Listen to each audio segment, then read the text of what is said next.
Hello, welcome to another PG rated movie. Tonight's movie is Jupiter Ascending. Yes, I know, another old movie. I promise I'm going to start doing new movies again soon. Kong, Ghost in the Shell, those are movies I really want to do. I'd heard so many bad things about Jupiter Ascending. Everyone was giving it bad ratings, saying it was crap, and I had to check it out because there are movies that are bad that actually get a cult following after a while. I mean, Evil Dead, come on, let's face it. I love Evil Dead movies. Bruce Campbell's my guy for movies, but not that good. So I figured Jupiter Ascending, maybe it's after a few years that it'll start to pick up a cult following in the same way as those other ones. No, this is it's sad. It's bad. There are a lot of special effects, but again, it's over the top. It's just too much. It's similar to the Star Wars prequels. Let's throw more things at you, more starships, more planets, more fancy things, which don't work if there's no story to back it up. Avatar sucked as a movie. It looked pretty. It was a wonderful 3D immersion, but as a movie, it was sucked. Balls! Same as the prequels, Star Wars prequels. My God, they were horribly written, badly directed. Bad dialogue, bad story, plot holes left, right, and center. Same thing for Jupiter Ascending. The Wachowskis, The Matrix was great. I love The Matrix. But since then, I mean, Matrix Reloaded, Matrix, all that's, not too good. And this one, too much. Just too much. The initial idea is interesting that humans have been around for, a lot longer than we thought, and they seed all these different planets. Yes, I'm sorry, there's spoilers here, because this movie is just, I can't not talk about the movie, because it's so many bad things, so I'm sorry if you haven't seen it.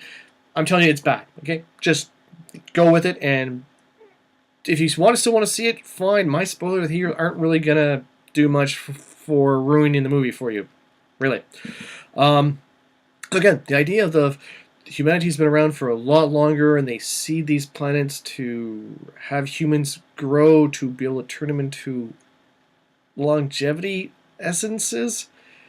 And the Mila Kunis's character is the genetically reborn queen or leader of a family. Okay, the idea of humanity being around in the stars for a lot longer than we thought and being seeded, that's not new. That's been around for a long time. So, okay, I can go with that. But, okay. On Earth, the bees recognize her as nobility because somehow bees know queens. What the fuck? What? So that part is again, there's just too many stupid parts to this. It's hard to take seriously. Okay, so she's a genetically reborn image or whatever, genetically perfect match to the person who died just recently, who was alive for 91,000 years. But how can that be when they spliced original human DNA with the life form that was living on Earth? Obviously, maybe Neanderthals or whatever. They don't actually say, but they spliced humanity with the life form here 100,000 years ago or so, and that's Earth humanity. Close enough to the real humanity, but still, a little bit different. So how can you get a perfect genetic match then?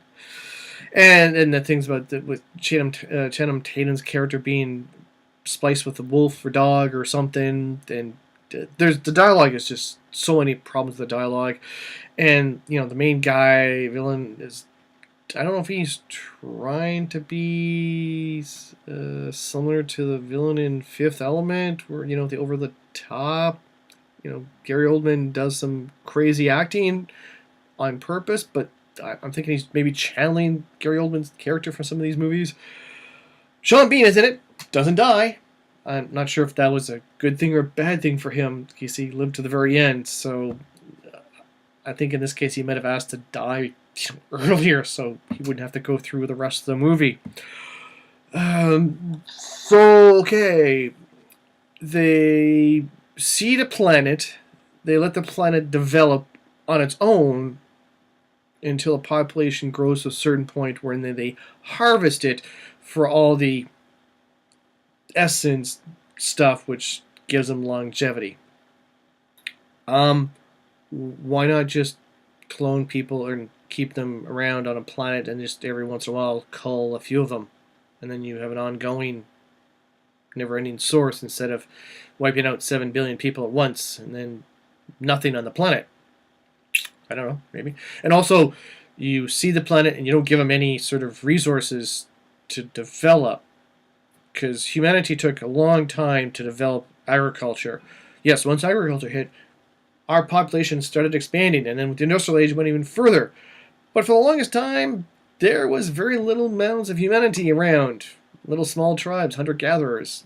Don't get huge populations that way.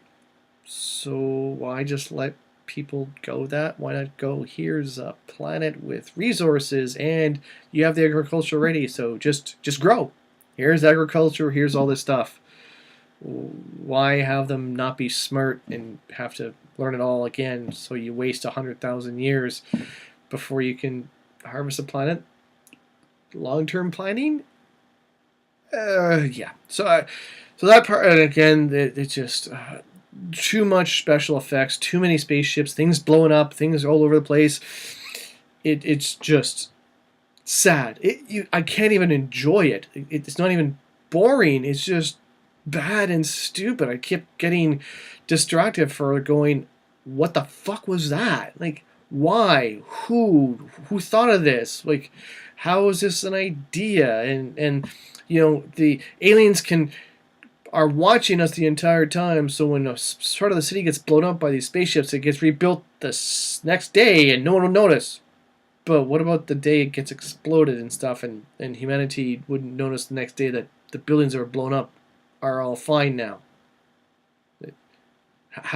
How does this happen? Oh, they blank memory from everybody, but with the cameras and stuff, like, you blank a whole city knowledge? How? Why? If you can blank a whole city knowledge, then just give them all the resources to grow the foods and have the population expand, instead of, oh, for fuck's sake, like, again, if you've got this technology, why can't you just clone people?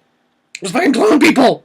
Like, why waste time spending 100,000 years watching a monkey's grow and develop into, oh god, it just, this movie is annoying. It's worse than actually Avatar. No, I don't know about Avatar, worse than Avatar, but it's up there with the Star Wars prequels for crappy stories, crappy dialogue, crappy everything.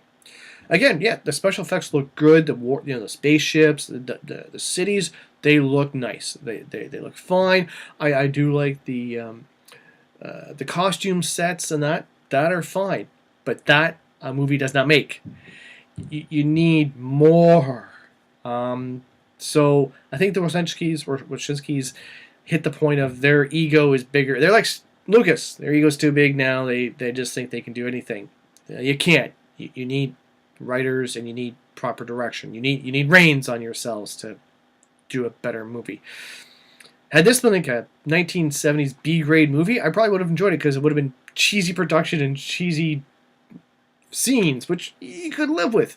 There's no cheesy stuff in here. It's just dumb and stupid. Like, it's I sat through it to be able to do a review to see if it was bad as other people say it is. Yes, it is. So if you're one of the few people that actually liked it, let me know why. Why did you like it? What did you find interesting in this movie? There's got to be something. I can't see what. Again, besides the special effects and some of the ships and that's not part of the movie. That's set design and looks. I'm talking about the movie itself. If there's anything you enjoyed about the movie, let me know. Please tell me why.